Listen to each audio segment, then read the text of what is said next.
All right, everyone. It is Friday, and you know what that means. It is time for us on Stop Being the Best Kept Secret to go live and talk another interesting story about manufacturers. And we're going to be talking about SEO success for manufacturers. We're going to talk about how GrindLab teams up with IMEC and B2Btail for SEO success. I'm Damon Pistolka, one of your co-hosts. That gentleman way over the other side over there is Kurt Anderson. He's going to be taking it away from here. Let's do it, Kurt. All right, guys. Man, Damon, happy Friday. How are you, dude? Did you have a good week? You doing all right? Great. You're doing good? All right. So you ready for – are you sitting down? So it's really good. You did? All right. You got coffee in you. He's on the West Coast, so it's a little early for Damon. So, all right, let's go around the horn. So we're big baseball fans here today. We're going to go around the horn. How about we start with a handsome guy in the middle? Let's start with Frank the Tank at GrindLab. Frank, how are you, dude? Happy Friday. Happy Friday to you. Happy Pi Day. That's right. And, hey, it's St. Patrick's Day weekend coming in here, right? Anybody Irish? Anybody? Oh, my goodness. Right? Everyone is Irish. Everyone's Irish this weekend, right? So, all right, let's move down to my dear friend. Let's go to Melanie Robinson. Melanie, where's Zamboni? Zamboni is off playing with his buddies at daycare. Oh, he's at daycare today. All right, so Melanie is. So we're dog fanatics. So we geek out. We might the dog conversation might come up in this conversation. So Melanie, thank you for joining us. And then we've got Andrew Kucienski. Andrew, how are you, dude? Happy Friday. Doing excellent, thank you. All right, so let's go here. I'm going to start with. I have three opening questions. They are three separate questions. You guys ready? Sure. Ready as ever. I'm going to start with Frank. Frank, we were talking baseball. Hey, Frank, when you were a little guy, did you grow up in Chicago? Where'd you grow up? South suburbs. South suburbs of Chicago. When you were a little guy growing up in South suburbs of Chicago, who was your hero? Who'd you look up to? And now, Melanie, Andrew, I'm coming at you guys with two totally different questions. So, Frank, I know I'm opening up with who was your hero when you were a little guy growing up South Side Chicago? There was my cousin that lived next door. Your cousin, and was he one of the baseball guys? Yeah, he was a baseball guy. I don't know how much older he is than me, but his friend would come over and they would play baseball in the front yard, and then they would let me come and we would do running bases, and I was the runner. You were all-time runner. That was the one thing I could do was run. Love it. So, all right, what's your cousin's name? Bob. And why did you look up to Bob? Why was Bob your hero? Well, I didn't have any brothers. I just had sisters. And so they lived right next door. And he liked baseball. He liked the White Sox. So that's pretty much was it. It was all over from there. So, all right. So you looked up to Bob. So that was your hero growing up. All right. Great role model. So, Melanie, are you ready? What's that, Frank? He's in jail today. I don't know how good of a role model. He just at that time. At that time, he didn't follow in his footsteps, Frank. Apple didn't fall far from the tree, did it, Andrew? Didn't fall far from the tree. So, all right, Mel, I'm going to come at you with a different question. You ready? I think so. Sitting down. Are you ready? Uh-huh. Melanie, when you were a little girl growing up, who was your hero? Totally different. I don't recall really having one. I was the tomboy kid who played a lot of different sports. And so I did like the girl thing of figure skating and horseback riding, but I also played softball, and hockey and football were my two top, sports to watch. As I grew up in a really big, environment for that. So I was kind of all over the place. I didn't really have a singular hero in that way. No? Okay. How about Blackhawks, the 85 Bears, any heroes there? The 85 Bears is pretty much all of them. I'm always the whole team, right? We'll go McMahon, the Fridge, the whole team, right? Walter. I always had a sweet spot for Walter Payton and Jim McMahon. I like, Payton's an obvious. Yep. McMahon, I liked that he had attitude. Yep. Mm-hmm. All right, great heroes. So I love it. So Andrew, I'm not very original. Who was your hero growing up? Well, Frank, of course. Yeah, that's obvious. Yeah. I used to see his picture in the post office on the wall, and I wanted to always meet that person. Actually, it was Ryan Sandberg. Growing up as a kid, I was educated, so I was a Cubs fan. Grew up on the Me north too. side, had Me a good too. education, good fundamentals, no criminal history, so I was a Cubs fan. And in fact, actually, I used to, when I did live on the north side, and it was at a time when you were in the city of Chicago and you could actually, as a child, go somewhere. I was 13, 14. I remember going with my sister. She was a year older. I would take the bus to the Jefferson Park L, and I would take the train to the Addison bus. We would go to the Cubs game, and in fact, I actually got to meet Bill Murray. We had standing room only tickets, and we're standing there and we're sitting talking to this guy, and he's telling us jokes and laughing. And my sister says, I know you, you're famous. I've seen you on TV. And he kept saying, shut up, kid. If I buy you a hot dog, will you shut up? And he was telling jokes, and at the beginning of this, or the middle of the seventh inning, they walked up to him and said, Mr. Murray, come with us. And he went up to the booth and talked to Harry and sang sang with them in the seventh inning stretch and did his whole deal. So, but I was a Cubs fan forever, and Ryan Sandberg, he was the bomb. And then I actually had a friend who knew Walter Payton, and when it was the Bears, just Payton, watching Sweetness go. I mean, that was just the bomb to see him play, because he was just a genuinely nice individual. And just to watch him on the field, I mean, it was just holy cow. I mean that was just grace in action. So from a sports perspective, those two, it was great. And then later on in life, I got the bug that Melanie had. I went to Boston College and got the hockey bug. And then just the Blackhawks, just watching anything in the Hawks. I mean, that was just, hockey is just a fun time. And I don't care. You can watch anyone play hockey and just fall in love. Yeah. So it was Sandberg and Payton. Well, two great answers. Yeah. Frank, I know I heard a couple of digs in there about the north side and education and a few other things, but those aren't digs, just facts. Just the facts, man. I have to agree. Right. So, how about what was Walter Payton's tagline? Do you guys remember his tagline? His tagline.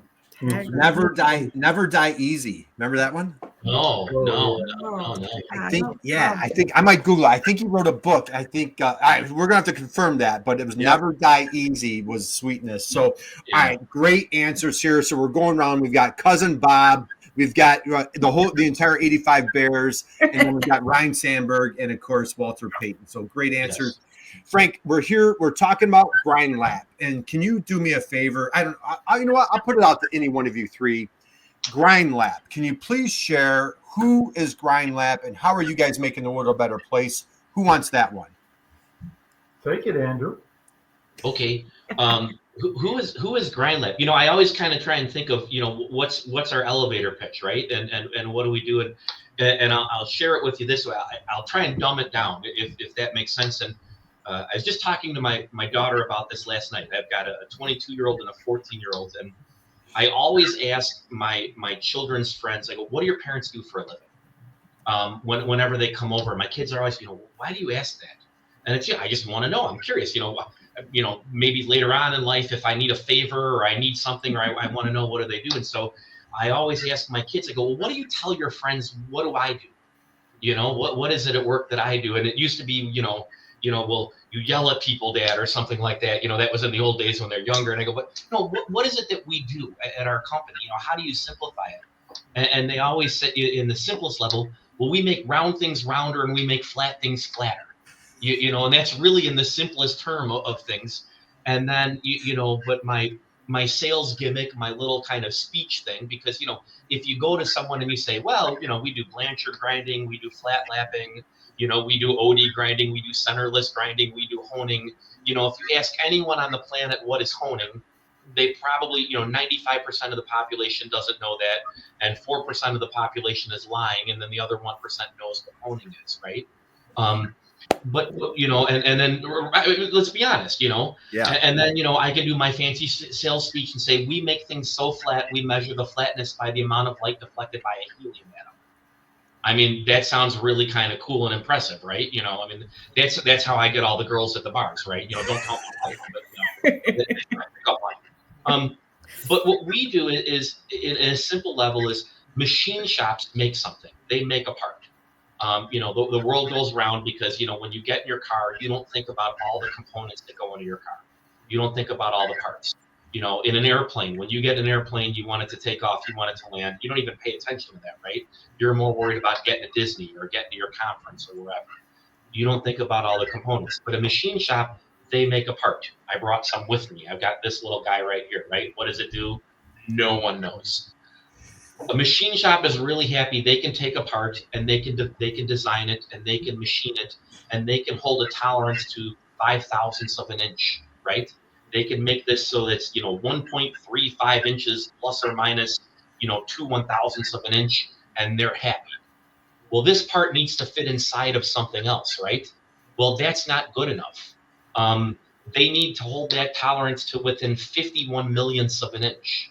Well, that's when you come to me. They need to keep something flat. They need to take two pieces of metal and they need to hold them together, and they need to have no gap between them. They need to hold them flat. So where they're flat to within, you know, 1 helium light band, to within, you know, you measure the high and the low spot and they vary by no more than 1/27th the thickness of a human hair, right? That's when you come to us. So we really take what a simple machine shop does and we make it finer. You guys, I see the gray hair, and I assume there's gray hair somewhere there at some point. Do you Where there remember? used to be gray hair. Do you remember BASF? Right, it was that one the commercial. They say we don't make it, we make it better. Right, that was their tagline. That's at GrindLab what we do. We make it better. We hold that tighter tolerance. We make it, you know, we go that extra step. That's what we do. We improve upon what a customer makes. I don't make anything in my shop. I take what you give me and I make it better. That's my 15-second elevator speech in 2.5 minutes. That was a long elevator ride, bro. My 15-second speech in 2.5 minutes. Dude, that was absolutely perfect, man. I love the analogy. Yes, and for us older folks, we totally get the reference for the commercials. That was a great one. Frank, anything that you want to piggyback on what Andrew shared? What are your thoughts? How would you describe if somebody said, like, hey, how does GrindLab make the world a better place? How would you respond? Well, what I learned in manufacturing is speed, right? Everybody needs their part done faster. And in the precision grinding, to table off what Andrew said, all the other people upstream do their thing, and more than likely they're going to miss a date just because of the nature of the beast and because grinding is so far down the supply chain. So by the time it gets to us at GrindLab, everyone needs it fast. They need a quick turnaround. They need it literally, if they could, hand it to us, wait, and then we hand it back to them and they go on to their next step. And it's still late. And then they're way to the next step. So what we focus on is speed. And I learned that early on in my Motorola days. It's just book to ship cycle time, turnaround time, et cetera, et cetera. So I think that's what we do by having all the services, the Blanchard, the honing, the OD, the ID, et cetera, that Andrew mentioned, under one building at GrindLab. You just give the part to GrindLab, we do what you need done to it and give it back to you in a short time frame. It doesn't have to get shipped to GrindLab, get shipped to somewhere else, then go back. So I think that's what we do to make it. We kind of get you back caught up again on the tail end of your supply chain. So Frank, are you calling yourself a perfectionist? And I'm not as much as I used to be. I've learned in our fight City Hall. Well, I think you're pretty darn close. Now, what would you contribute? What would you add? What are your thoughts as far as, like, how does GrindLab make the world a better place? I think as somebody who's new to being in manufacturing, I've been more on the services side of the supply chain. I think that a big differentiator is the consultative approach. these guys, they get a quote for something and they're looking at what it is and what it's got to fit into and what other information they've received. And they're like, well, wait a minute, but what about that piece? Can we help you with that piece? Because we do more than one service, right? And so, you know, and even if we don't do something, Andrew was just telling me a story this morning about how, you know, we have a customer that they do this one piece of it. They want to send us the material, have us do stuff, send it back to them, and then have them send it back to us or something. And they're nowhere near us geographically, but we know somebody here who's down the street. And so now we're speak to the speed, right? But also the quality of the product, we save them time and money with, you know, this more consultative solution. Like, this is not just performing a service, but it's a solution to your problem. And I think that's, you know, something really special about, you know, what we're able to do here. You know, Kurt, if I could piggyback off of that real quick, I was reading last night an article, and it wasn't really an article. It was like a Reddit kind of thing in manufacturing, and someone posted and said, do engineers learn more on the job or in school? And one of the things that I found here, and Frank doesn't like occasionally what he doesn't like if you use the term job shop, right? Because we're more than a job shop. But part of doing all this contract manufacturing and with the number of customers that we have and the variety of parts and with what we see and the experiences we bring in is I can look at a drawing and I can see something coming in. And when I say I should really say we at GrindLab, right? You know, the company, we at GrindLab, we'll look at something come in and we'll look at the way something is designed and to piggyback off of what Melanie is saying is, and it's, they're looking at one specific aspect of it and they come to us and go, can you do this? And we'll look at it and say, yeah, we can do this. But while we're looking at your part, you've got these other 6 things going on. I kind of think you're doing it a little inefficiently.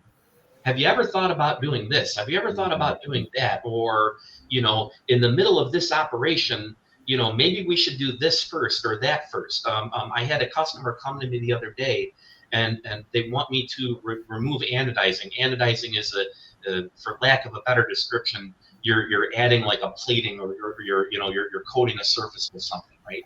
And they want me to remove this anodizing. And they say, well, it's a real simple process. We just want you to lap off this, this anodizing. We're only putting a thin amount on. Can you remove it?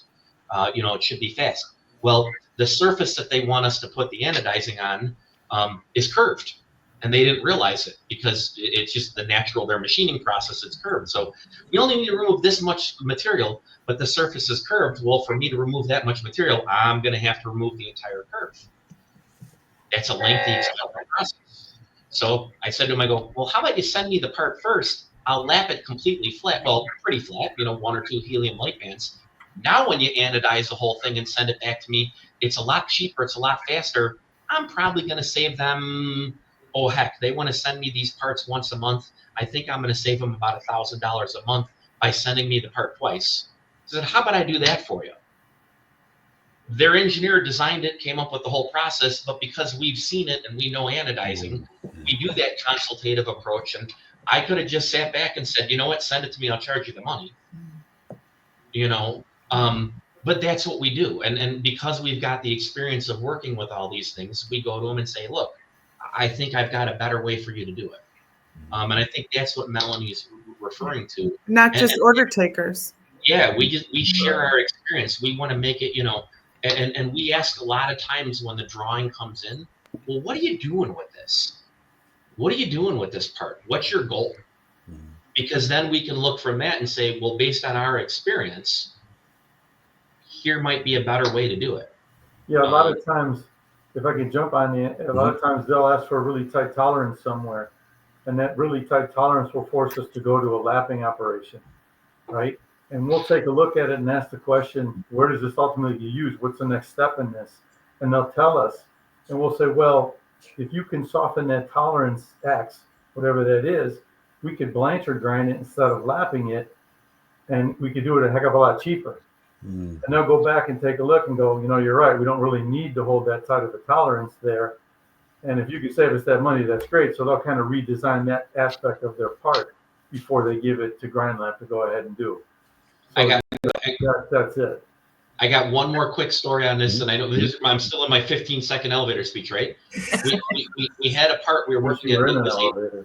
It was a bronze bushing that the customer sent to us that we had to do. We had to grind the OD, and we had to have this micro finish. It had to be this eight micro finish, unbelievably smooth, shiny. Had to polish this thing for this bronze bushing. It was going on to part of a landing gear for an airplane, right? And we were struggling getting it to an 8 micro. We were struggling getting to an 8 micro. We were talking to the engineer and going back and forth and back and forth and back and forth. Well, the rep that we were working with at this bronze company doing it went out to, I don't think it was Boeing, it was a different airline manufacturer.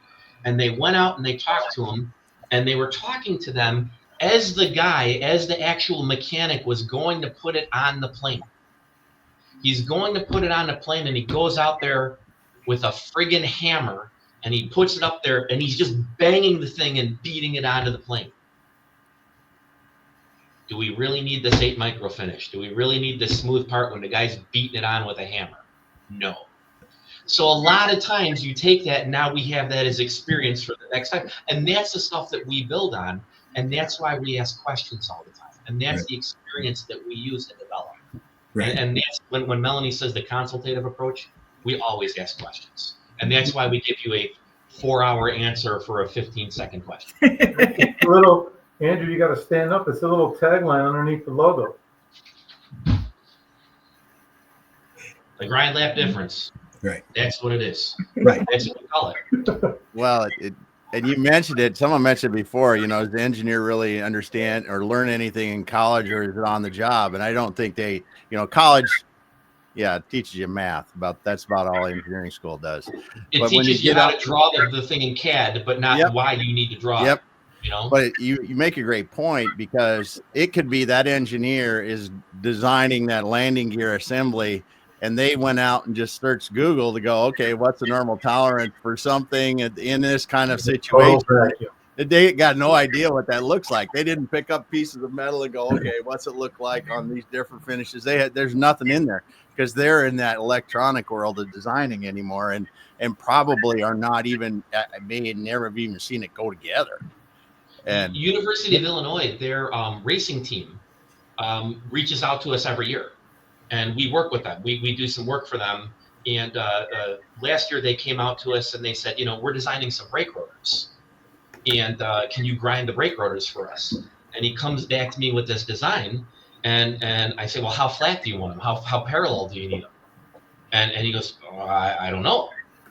And I say, well, we've got a customer, and they'll probably love the plug right now. In fact, I should have told them to watch this. Strange Engineering.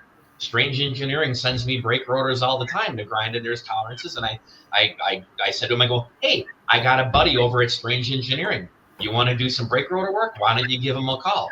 He comes back to me. He's got the perfect specs, and here's U of I now. And because he's an engineering student, he doesn't know what specs to hold. But now he's got practical experience, and those are the things that we do to put this in play. And then there's your real world experience versus textbook. Yeah. Right. I love it. Hey, Damon, we got a couple comments here. Yes, Diane's in the house. Diane starting today. She says, happy Friday and happy St. Patrick's Day. That's awesome. And she was referring back to Frank talking about the running the bases. That's great as well.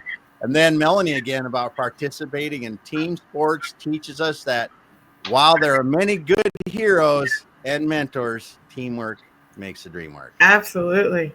Awesome, Diane. And then she also said one other important thing that you guys were discussing, turnaround time is so important, because people are, the farther you get down the process, the more late you deal with. And I remember talking with a shipping guy in a manufacturing facility one time because he was complaining about overtime.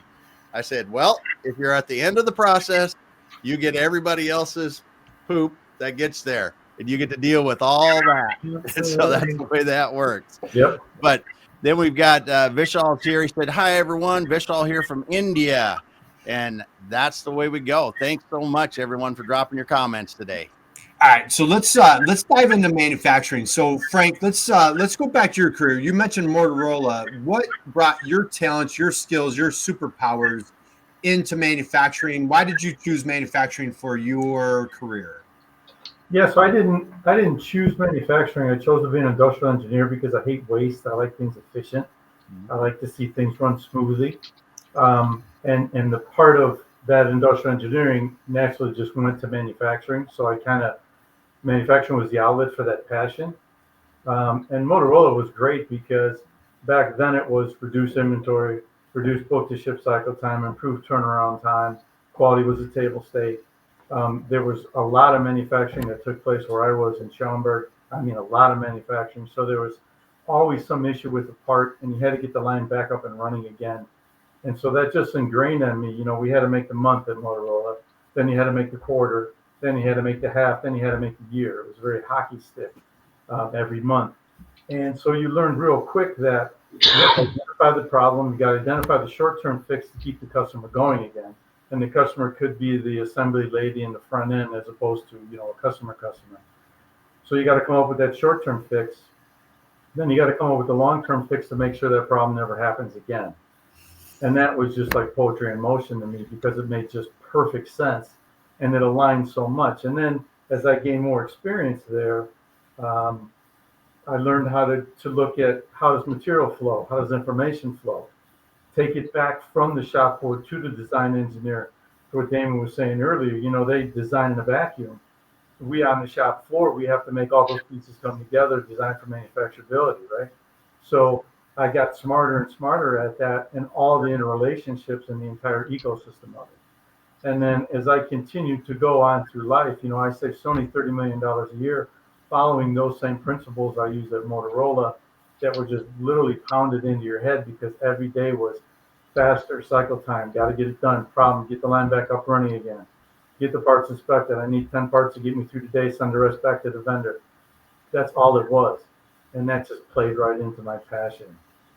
Well, absolutely love that, man. And understanding the customer's customer. That's I absolutely love that line. Now, Mel, you and Frank just started working together like a few weeks ago, a couple of months ago, or how long have you two been working together? I can't remember. We met this morning. You met this morning. You guys had coffee this morning, right? Mel, how long have you been hanging out with Frank the Tank? We met in like 97, I think. 97. You guys met in grade school, is that right? Yeah, isn't that crazy? We both were hired not too far apart from each other at an X-ray manufacturer. A company that did real-time X-ray, and so I was marketing trade shows, events, things like that, and he was in charge of manufacturing. Mm-hmm. And I'll tell you a cool story about that. Melanie used to do the trade show. RSNA was the big show every November, I think. The radiology show, right? Yeah. Yeah, it was the big show. And we had a booth there, and Melanie was designed a booth. And she used to tell me how she would double the padding of the carpet in the booth because you're on your legs all day long, so the booth would be more comfortable. So I would go to the show, and I'd go to all these booths, you know, and then I would go to our booth, and sure enough, you could immediately feel the difference.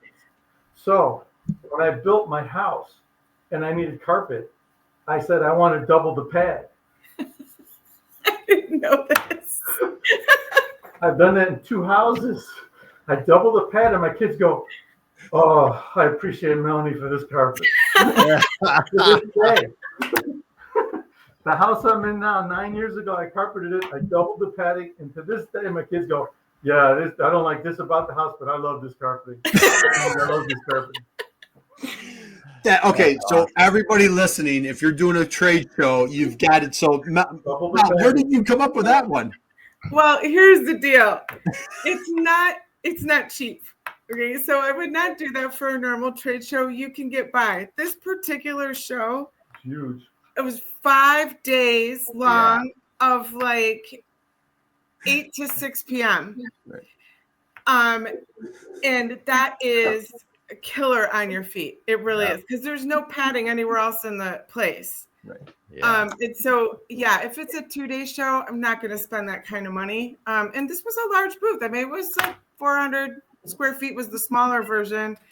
But yeah, you had to. I mean, it was just, it was a really large show. And so But I would not recommend that from an expense perspective to do for every trade show. But when you have those kind of hours, you got these poor people. Do you think though that the visitors might have actually spent a little more time there because it was comfortable on their feet?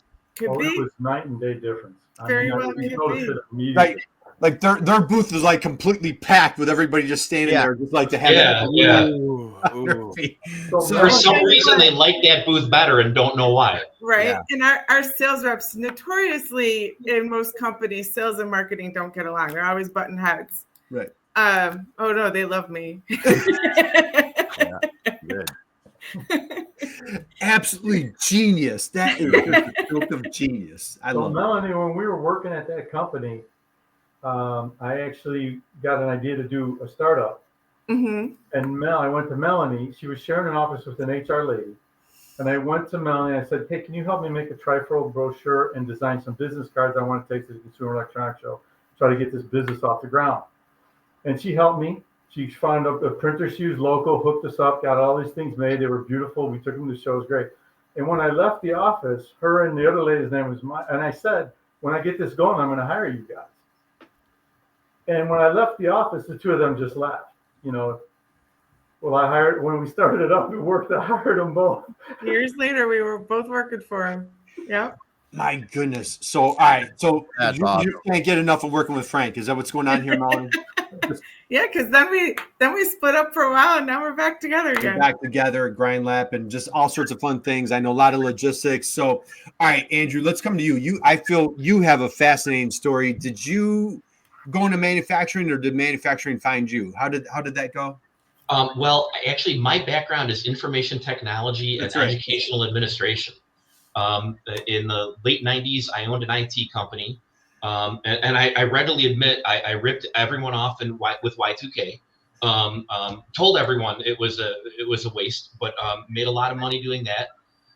In the early 2000s, I went and took over a technology school for a college that was underperforming. Wound up starting an online college and was a college president for a while. Then wound up leaving there and running a competitive intelligence firm for a short amount of time. And then when the world ended in, 2007, 2008, when everything decided to go to hell in a handbasket, I lost my job and happened to have a neighbor who said to me, I run this little manufacturing place and we bought a new ERP and I need someone helping to set it up. Do you know anyone with any IT experience? And I said, sure, I do. And I told my wife, I said, well, I got nothing going on right now. Let me help them out. I'll be there for a month or two, and then I'll figure something out. And I believe that was, 15, 16 years ago. And here I am. And every day I am surprised that I am A, still here, and B, I'm surprised at the things that we can do. I had no idea I've oversimplified everything in the manufacturing world as how things are made and what's done, and I am just constantly surprised at what can happen in the manufacturing world. So that's how I got here. Well, and I have to, like when we kind of like that old cliche of like the dirty manufacturing, all that stuff. I tell you, Andrew, like as much, dude, you're like one of the funniest human beings I've ever met. But in all seriousness, you have a natural ability and a gift of like I don't know a thing about grinding, but like you bring it down to like my level that I understand it. You're phenomenal with educating your customers. You're like obsessed with customer success. And like you said, like we're not just grinding and providing that service. You're providing that consultation. And so when people come to you, like they're getting your best self. And now, Frank, you guys have multiple brands. Do you want to mention that at all? That you guys have kind of multiple moving parts there? Yeah, I mean, all the different services I assume you're referring to, the Blanchard, the lapping. Yeah, that's part of the advantage, right? That's part of our strength with speed. If you need to get something and you go to a Blanchard house and then it has to get a nice tight finish like Andrew was talking about, they'd have to send it to a lapping house. Well, if you need it fast, just the shipping alone is going to destroy your cycle time, your turnaround time, your book to ship cycle time, whatever buzzword you use. So the fact that we have all those services, at one company, it takes away the finger pointing. And also it gives good collaboration because we could say, well, we're going to Blanchard grind that first to get all the material off. That'll save you a lot of money. Then we'll send it over to Lapin to get you that really flat finish. And then we could take it to OD and honing or whatever else we need grinding to get it to the part the way you need it. So it never really leaves the building. You give it to us and then we give it back to you finished. And Andrew always tells people, if your part is leaving your building, call us, because we've been doing this for such a long time. Call GrindLab. We know everybody. We can get whatever, heat treaters, we know those, platers, we know those. We can get whatever you need, and it's one purchase order. It's one-stop shopping. There's no finger pointing. We'll collaborate and we'll manage that process for you. And we started as a lapping company. I mean, it was when it was started by John Galicchio. I mean, he sold lapping equipment, and it was he said they used to sell lapping equipment, and it was we'll set up the machines, we'll set up the machines in house, show you that we can lap and mass produce your product, and then when we do that, we'll sell you the machine at your business. And a lot of the customers said, well, we don't have enough for a full-time work of a machine. Can we run that stuff in house? Can you run the parts in house? And so this lapping company that was selling machines, they started doing a little bit of that in house, but they didn't want to do that. So he says, well, I'm going to start my own company and I'm going to do that. So he started that with lapping. And what would happen is he did that with lapping, as Frank alluded to, is, lapping is a great process. It's like a finished carpenter, right? But you need a rough carpenter, right? I need to take down a heck of a lot of material quickly, right? So that I can do the finish. So as John was doing this, he says, well, you know what? I really got to buy a Blanchard grinder because I got to do that. I got to build up on it. And so he would start to do that. And we've kind of carried that through to today, where we say, okay, well, we see this as the next step in the process as far as what we're doing. Or what we even do now, Kurt, with our approaches, and I told Frank this, I think, what did I say I wanted for Christmas like 3 years ago? I said, we got to buy some centerless grinders because I noticed a lot of our customers want us to send something out for centerless grinding. So I said, you know what, for Christmas, Frank, I said, I need 6 centerless grinders. We got to add centerless grinding to our bag of tricks. And so we see as the market grows and as customers start asking for more things, or as I start seeing more drawings come in and we're quoting customers and saying, well, wow, a lot of these drawings are also calling for this service. We should really bring that in-house. So we start to do that, and we start to add those services because it just makes more sense. It just, keep it all here. And even as Frank said, with the finger pointing, I see this all the time. Stuff comes into us, and if you need to hold something at a right angle to a flat surface, if that flat surface is wrong, I can't hold that round. Here's a perfect example. I got a part right here, right? If I need to hold this and this at a right angle, and you don't make this right for me, this correct for me, I can't hold it there. So you know what? Send it to me. Let me do this and this. Because if this is wrong and I can't do this, now I'm going back to my customer and I'm saying, well, this was made wrong. And then they're going back to them and sending it back to them. And then they're arguing and saying, no, we did it right. Let's have someone else. Just give it to me and let me do it. Because if I screw it up, I can't call anyone. I got to fix it. And then I got to fix this. And I don't call my customer. I don't say anything. I find a way. I fix it and I get it done. And the customer gets a good part. So we just add that service now. Now I figure a way to do it. I add it. I add that to my bag of tricks. And we just go from there. So those are the services. We just slowly but surely add them, which is why, as Frank said, we always say, hey, if it's leaving your building, call us, because we slowly but surely over time add services. And in fact, you haven't asked this, and if you ever do, what's our biggest problem? What's our biggest headache? It's getting our customers to understand what we do.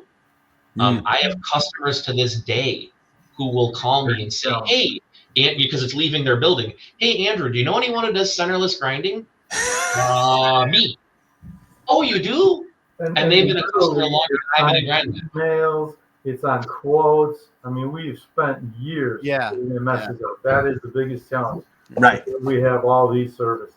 Right. Well, speaking of that, I'm going to segue. Man, we could be here all day. I'm going to pull up your website. You guys cool with that? I'm going to pull up your website, and because I tell you, for manufacturers, this is a phenomenal website.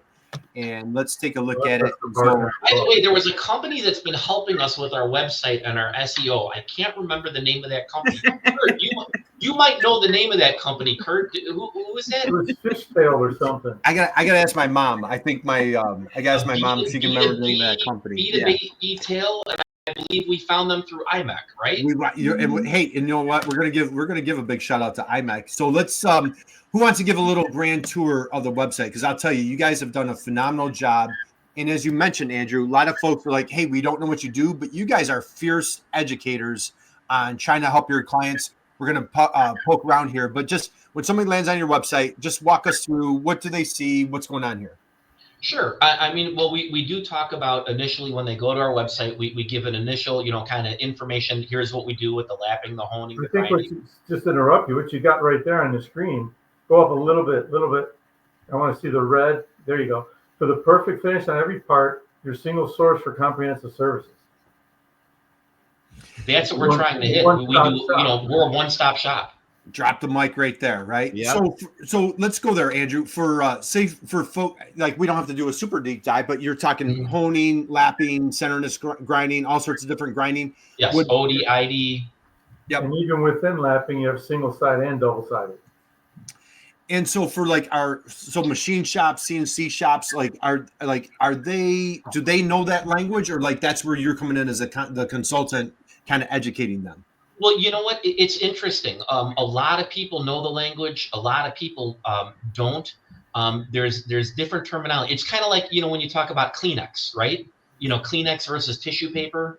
Some people will call it Madison grinding. Some people will call it Blanchard grinding. Some people will call it, surface grinding. That's one of the things in this industry that kind of bugs me is there's not a lot of standardization of things. And to oversimplify it, I always call it round and flat. You know what? If you need it round, we'll help you. If you need it flat, we'll help you. And we'll work through all those different ways. And that's also why I say too, if it's leaving your building, call me. You know what I mean? Let me figure it out. And Kurt, part of it too is it depends on who you're dealing with. If you're dealing with, a manufacturing engineer, it's one conversation. If you're dealing with a purchasing agent, a lot of times we'll get a quote sent to us and they'll say, can you process per print? Yeah. And they have no idea. You can call them and ask them a question and they can't tell you if the print is upside down or right side up or inside out, or if it's a mirror image. Right. They can't tell you if it's in metric or imperial. And then you'll get the engineer who can give you every answer to every question, or even sometimes the engineers can't answer you. So it really depends on who you're speaking with as far as what they can give you back. And a lot of times, once again, that's the consultative approach. They'll send us a drawing and we'll call them back and tell them what they need. And sometimes we call them back and say, here's how much stock, here's how much extra material you need to leave on the part for me in order for me to do the work. So we're educating them all the time as far as what needs to be done. Right. So it's and then here on the page, as far as where you go, if you can scroll back a little bit too, is the process that where you had the black box. Yep. What we do is the typically where GrindLab fits into play is usually we're toward the beginning or toward the end of the process. We either prep material because in order, for example, for it to fit in the machine, everyone loves consistency. And when you get something from like a mill, the plates are not flat enough to get it put down, or the bars are the wrong thickness, something like that. So we'll prep material for everyone so it can fit through their machines.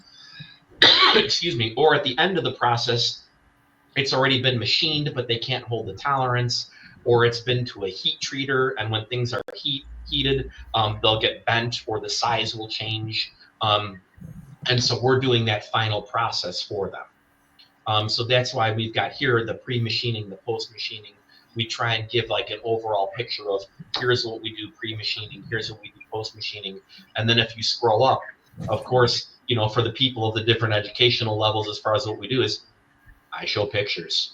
Here's what we do. If does your part look like this? It's round, it's flat. Here's kind of how we do it. You can click and each image, you click on it and it goes to a detailed page with a description of here's what we do, here's how we do it. Yeah, this is absolutely fantastic. Great Mel, anything that you want to add to this, Mel? As far as the site goes, I mean, it started before me, and I think it's fantastic. If I could add just one thing that I've been thinking about as we've been talking through our approach and the consultative piece and all that, one thing that I find unique about this business, again, being newer to it, is how your competition is also your customers in a lot of cases, which is just so strange to me.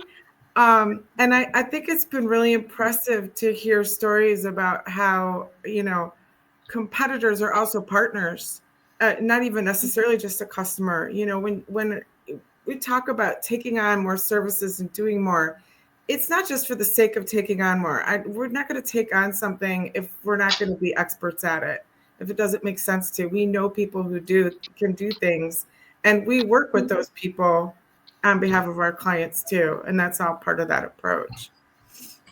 Very cool. One thing that I want to bring up, so sometimes I always feel like, are you better off taking the vitamin, or are you better off taking the aspirin, right? Like, are you better off, like, being proactive compared to being reactive? Andrew, Frank, or whoever wants to grab this, like, when I'm looking at these pre-services or post-services, are there ways for customers out there to be like, how can I be more proactive, or are they always typically reactive?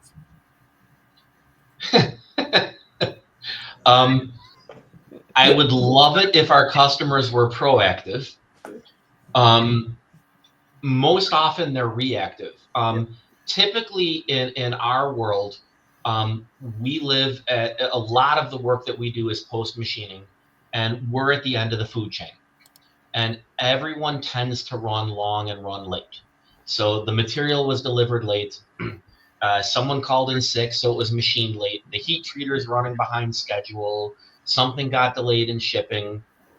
Not that this would ever happen, but the salesman promised that it would be done in a week, even though it's 17 days of machining time to begin with. Yeah. And so grind lap is always, hey, I know I got you the part on April 1st, but it was due January 3rd. Can you make up the time? So we're always reactionary, and we're always trying to make up that time. How do you do it? That's kind of the world that we live in. Yeah. So that's that's what we do. Well, Andrew, it's shocking you have that great head of hair, and I don't think you have a gray hair on you. So for as stressful as your business can be, man, you've got good genes. I'm married. I'm used to getting yelled at, and I say yes, dear, all the time. Good point. So our motto is Semper Gumby. Always flexible, right? Because it's contract manufacturing. Yeah, you have to be. It's all about speed. Nobody wants to hear the labor pains. They just want to see the baby. And you know what? And we live in this world, and because we have so many customers, and you can bounce back and forth. And I just had a customer today. They're sending me 48 parts, and the question is, we need them. And you call back and you say, okay, how many do you need right away? Well, we need 4 this week. Mind you, it's Friday at 12:20, and I had the conversation at 8 in the morning. We need 4 this week. But the others we need, we can push off for another 3 weeks. Okay, we can figure something out. Right. So and so you kind of horse trade, and you work with them, and you figure it out. And everyone's living in the same world. Yes. Yeah. And you just have to. My first real job boss, is a guy named Mike Ludwig, and he taught me. He said, solving the customer's problem is different from doing what they ask you to do, and you have to identify what's their real issue, what needs to be solved. Right. Because when you first walk in the door, they're saying, I need this. Well, let's find out what your real problem is and how do we solve that. Right. And that's what we're doing. And that's going back to Melanie's consultative, right? It's not even necessarily fixing their part, right? It's solving the issue with their customer.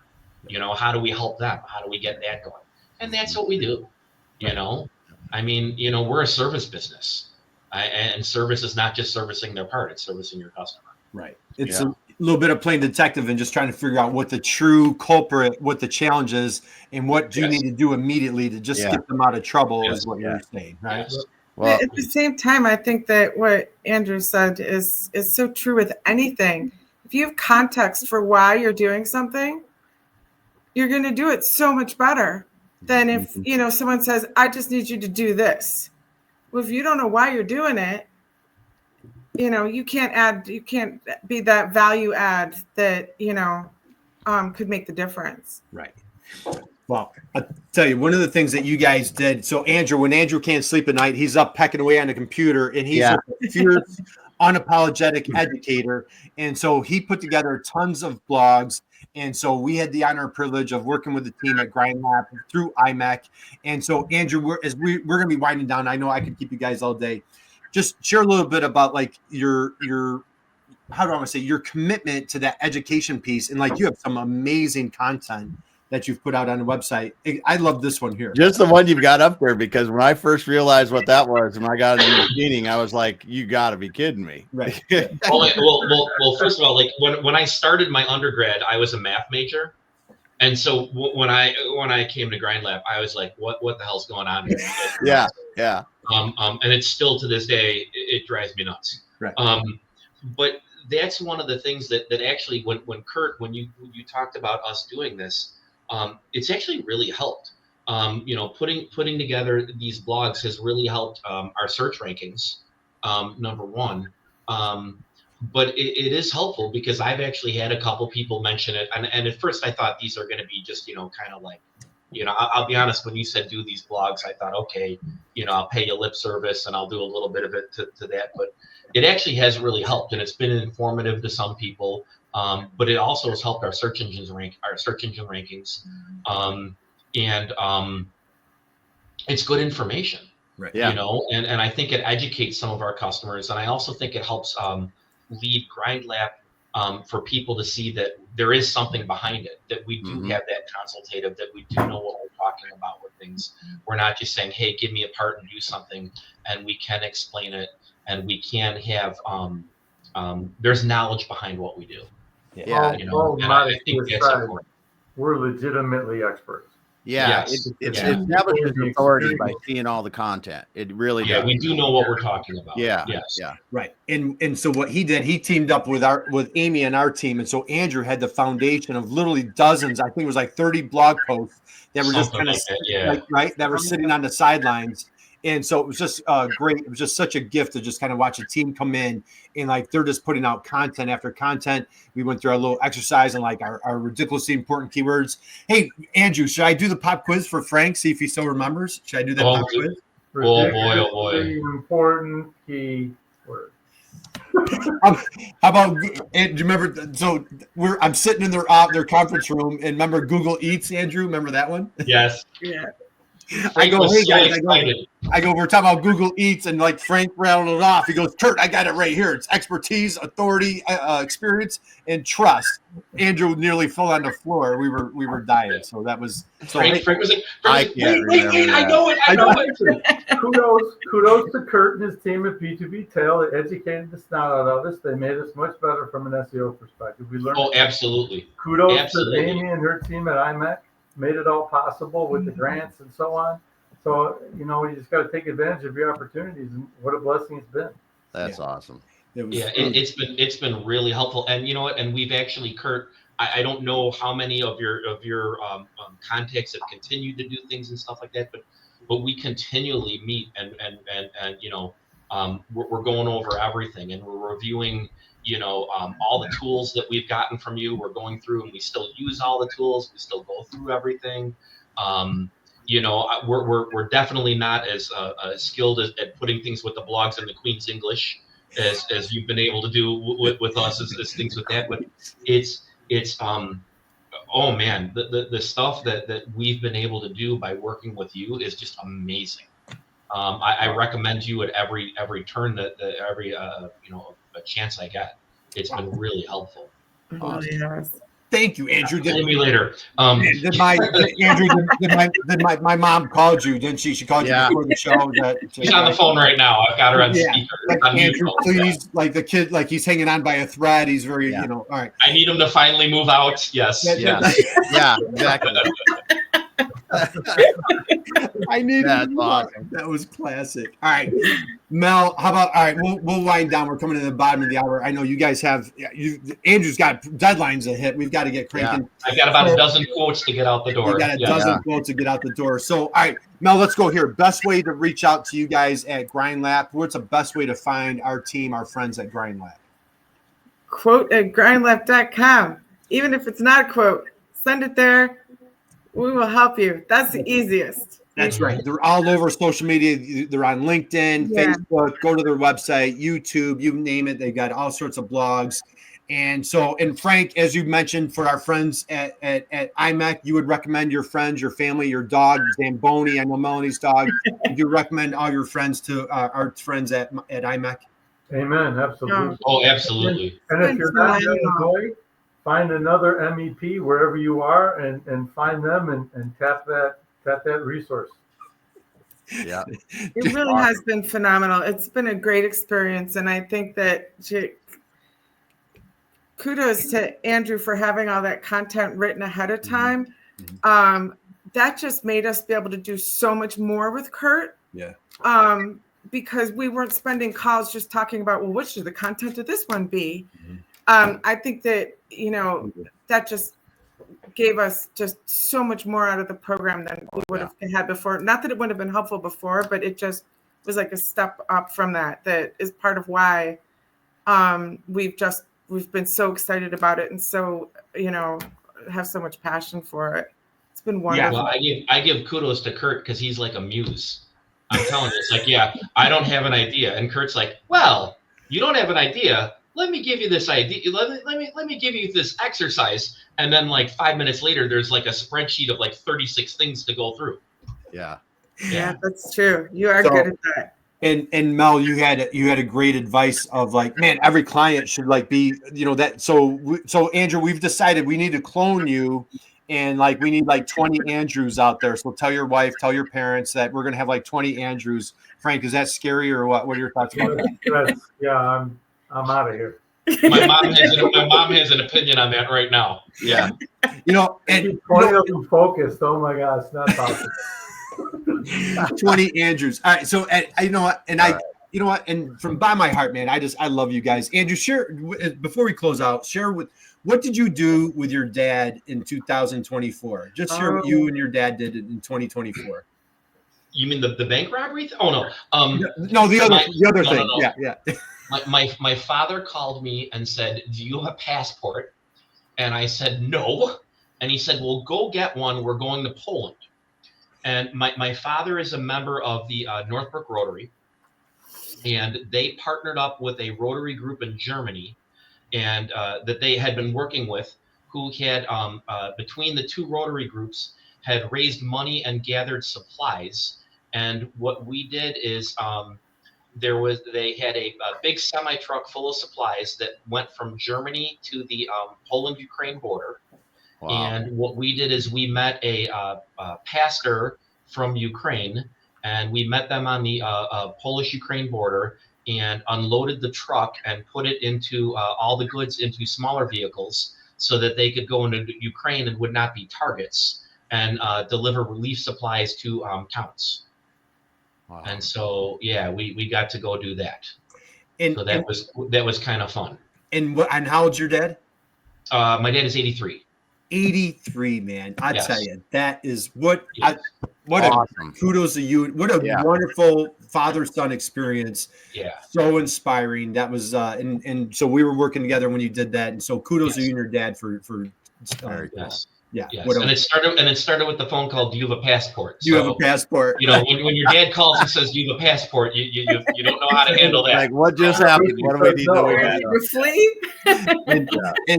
And Damon, how about this comment here from Diane? She's like, "I need him to move out. I didn't know this was a comedy show." So and she says, "Love the MEPs, love IMEC," and so As we wind down, Frank, any parting thoughts, words of wisdom that you want to share for folks out there? Just anything that you want to pass along. Yeah, I mean, thanks to B2Btail, thanks to IMEC, and if your part's leaving your building, call GrindLab 630-458-1111 or look us up online at grindlab.com. All the cool kids. Andrew, close us out. Why are all the cool kids going into manufacturing these days? You know what? It is honestly, if you haven't looked into it, it is really cool the things that you can do. Come in and come play. It's really playing. You don't realize it. You'll have fun. It's not sitting at a desk. You're making really cool stuff. Yep. And I'll add to what Frank says. We've added some equipment. We got some cool people working here. We've got capacity. If you're currently manufacturing and you're sending stuff out, give us a call. You'd be pleasantly surprised to work with us. Yep. Awesome. All right. So, all right, we're going to close out. First off, I want to give a huge, heartfelt welcome or thank you to all three of you. So, Frank, Melanie, Andrew, thank you guys. And for everybody that's been hanging out with us, how about, great opportunity to stand up, give a stretch, and how about a big standing ovation for Andrew, for Melanie, for Frank, for absolutely crushing it today. They're just helping, just making manufacturing awesome right here in Chicago. And you guys are doing amazing, incredible work. Go to GrindLab, check out their website, go to their LinkedIn, all sorts of wonderful information. Damon, as we close out, what I always like to say, man, just go out and be someone's inspiration, just like these three, and you too will make the world a better place. Why don't you guys hang out with us for 1 second. Damon, why don't you close us out? All right. Well, this is awesome getting to talk to you guys from GrindLab and Frank and Andrew and Melanie and just, hey, we all knew that Kurt needed to move out of Mom's house. But you brought it up, Andrew. The time has come. Yeah. Someone had to first the issue. That's so great, man. I just got to say it again. It was so funny. We want to thank Diane for stopping by and dropping those comments in there today. We got Vishal, we got Pavan, and just others that are listening, but you are not dropping comments. We appreciate you being out there and being with us every week. If you got in this late, go back to the beginning. You're going to have to hear some of the one-liners, first of all, because there's a lot of great ones in there. And look at the wonderful stuff that GrindLab is doing and the awesome website that was produced by B2Btail. Thanks, everyone. We're out for this week. We'll see you next week.